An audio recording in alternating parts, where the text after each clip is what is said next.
महाभारत इतिहास या रहस्य। हजारों साल बीत गए, लेकिन महाभारत के कुछ रहस्य आज भी विज्ञान और तर्क से परे हैं। क्या अमृता का श्राप पाने वाला योद्धा आज भी हमारे बीच है? क्या कुरुक्षेत्र की रातों में तलवारों की खनक और चीखें सच में गूंजती हैं? आज हम महाभारत की 5 ऐसी घटनाओं की गहराई में उतरेंगे जो आपके सोचने का नजरिया बदल देंगी। वीडियो के अंत में हम उस सबसे बड़े रहस्य से पर्दा उठाएंगे जो हिमालय की बर्फीली चोटियों में छिपा है। क्या सच में स्वर्ग तक जाने का रास्ता है? ये सफर इतिहास, धर्म और रहस्य की सीमाओं को मिटा देगा। तो चलिए उन पन्नों को पलटते हैं जिन्हें अधूरा छोड़ दिया गया था। अश्वत्थामा की अमृता से लेकर पांडवों के स्वर्गारोहण तक हर घटना एक नई पहेली है। अश्वत्थामा, गुरु द्रोणाचार्य का पुत्र, जिसने कुरुक्षेत्र के अंतिम दिन पांडवों के पुत्रों की हत्या कर दी। इस जघन्य अपराध की सजा उसे स्वयं श्री कृष्ण ने दी। श्री कृष्ण ने उसे श्राप दिया, 3000 सालों तक धरती पर भटकना, न मरना, न चैन पाना। अमृता, जो वरदान नहीं, सबसे बड़ा श्राप बन गई। मध्य प्रदेश के असीरगढ़ किले में आज भी लोग मानते हैं कि अश्वत्थामा हर सुबह शिव मंदिर में पूजा करता है। कई लोगों ने रात में एक घायल विशाल परछाई को वहां घूमते देखा है। किंवदंतियों के अनुसार उसके माथे की मणि श्री कृष्ण ने निकाल ली थी और उस घाव से आज भी रक्त बहता है। कुछ लोगों ने एक लंबे डरावने व्यक्ति को हल्दी और तेल मांगते देखा है। क्या यह सिर्फ अंधविश्वास है या उस श्राप का सबूत? विज्ञान आज भी इसका जवाब नहीं दे पाया। अश्वत्थामा का अमृतत्व एक सवाल है। क्या वो आज भी जीवित है? क्या कोई उसे सच में देख पाया है? ये कहानी हमें सिखाती है कि क्रोध और बदले की आग में किया गया पाप जीवन भर पीछा करता है। लेकिन रहस्य यही है, क्या अश्वत्थामा आज भी हमारे बीच एक भटकती आत्मा है? इसका जवाब किसी के पास नहीं। कुरुक्षेत्र, हरियाणा की वो भूमि जहां लाखों योद्धाओं का रक्त बहा। कहते हैं यहां की मिट्टी आज भी लाल है, लेकिन असली रहस्य यहां की रातों में छिपा है। स्थानीय लोग बताते हैं कि सूर्यास्त के बाद ज्योतिसर जैसे स्थानों से तलवारों की खनक, घोड़ों की हिनहिनाहट और चीखें सुनाई देती हैं। क्या ये सिर्फ वहम है या उस युद्ध की ऊर्जा आज भी वहां है? वैज्ञानिक इसे रेसिडुअल हॉन्टिंग कहते हैं, जहां दर्दनाक घटनाएं अपनी छाप छोड़ जाती हैं, जैसे टेप रिकॉर्डर बार बार वही आवाजें दोहराता है।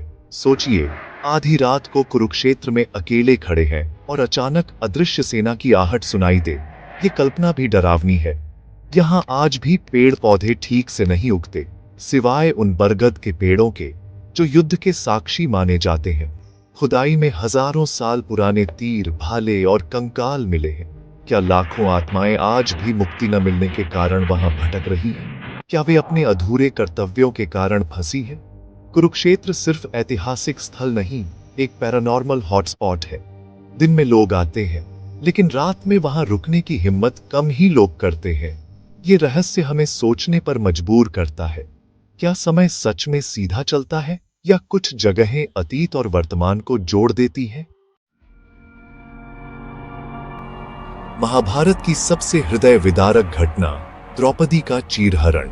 भरी सभा में जब सब चुप थे, द्रौपदी ने श्री कृष्ण को पुकारा और फिर चमत्कार हुआ। दुशासन साध्वी खींचता रहा, लेकिन साध्वी खत्म ही नहीं हुई। पूरी सभा हैरान रह गई। क्या सच में श्री कृष्ण ने चीर बढ़ाया या ये द्रौपदी के विश्वास और सतीत्व की शक्ति थी? कुछ विद्वान मानते हैं कि ये श्री कृष्ण की योगमाया थी, तो कुछ इसे द्रौपदी की आंतरिक शक्ति का परिणाम मानते हैं। विज्ञान इसका कोई स्पष्टीकरण नहीं दे सकता। एक वस्त्र का असीमित हो जाना तर्क से परे है। ये घटना दिखाती है कि जब इंसान हार जाता है, तब विश्वास और समर्पण चमत्कार कर सकते हैं। द्रौपदी का चीरहरण सिर्फ एक कहानी नहीं, बल्कि विश्वास की शक्ति का सबसे बड़ा प्रमाण है। ये रहस्य आज भी हमें सोचने पर मजबूर करता है। उस दिन उस सभा में असल में हुआ क्या था? कल्पना कीजिए, मीलों दूर चल रहे युद्ध को ऐसे देखना जैसे आप वहीं हो। ये शक्ति थी संजय के पास, धृतराष्ट्र के मंत्री, जिन्हें महर्षि वेदव्यास ने दिव्य दृष्टि दी। संजय ने 18 दिन तक युद्ध का आंखों देखा, हाल धृतराष्ट्र को सुनाया। वो सिर्फ देख नहीं रहे थे, बल्कि योद्धाओं के मन के भाव भी पढ़ पा रहे थे। आज हम लाइव टेलीकास्ट के लिए तकनीक का इस्तेमाल करते हैं, लेकिन संजय ये सब कैसे कर पा रहे थे? क्या ये कोई खोई हुई तकनीक थी, या योग और ध्यान से जागृत चेतना की शक्ति? कुछ थ्योरीज इसे टेलीपैथी और क्लेयरवॉयंस से जोड़ती है, मन की शक्ति से दूर की घटनाएं देखना। संजय की दिव्य दृष्टि एक तरह का आध्यात्मिक जीपीएस और इमोशनल स्कैनर थी।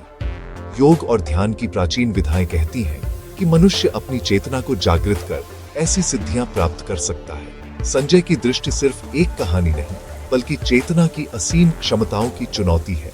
क्या आज भी ऐसी शक्तियां संभव हैं? युद्ध के बाद पांडवों ने सब कुछ त्याग कर मोक्ष की यात्रा शुरू की, हिमालय की ओर स्वर्गारोहण के लिए। जैसे जैसे वे बर्फीली ऊंचाइयों पर चढ़ते गए, एक एक कर सब गिरते गए। हर पतन के पीछे कोई न कोई दोष या अभिमान था। अंत में सिर्फ युधिष्ठिर और एक कुत्ता बचे। स्वर्ग के द्वार पर इंद्र ने स्वागत किया, लेकिन युधिष्ठिर ने कुत्ते के बिना प्रवेश से मना कर दिया। कुत्ता असल में धर्मराज था। उत्तराखंड में आज भी स्वर्गारोहिणी नामक शिखर है, जहां से पांडवों के स्वर्ग जाने की कथा जुड़ी है। क्या स्वर्ग का रास्ता सच में वहां है, या ये चेतना की अवस्था है? पांडवों का गिरना दर्शाता है स्वर्ग में प्रवेश के लिए हर मोह, अहंकार और दोष छोड़ना पड़ता है।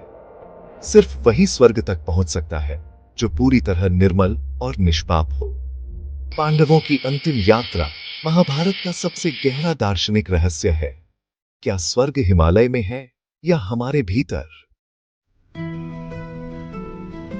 अश्वत्थामा की अमरता से पांडवों के स्वर्गारोहण तक महाभारत रहस्यों का महासागर है।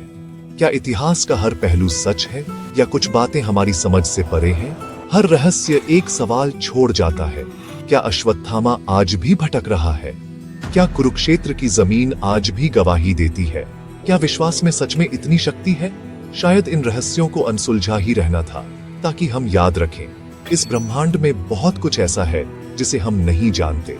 अगर आपको ये रहस्यमयी सफर पसंद आया तो चैनल को सब्सक्राइब करें, बेल आइकॉन दबाएं और वीडियो शेयर करें। कमेंट्स में बताएं महाभारत का कौन सा रहस्य आपको सबसे ज्यादा हैरान करता है। मिलते हैं अगले वीडियो में एक नए रहस्य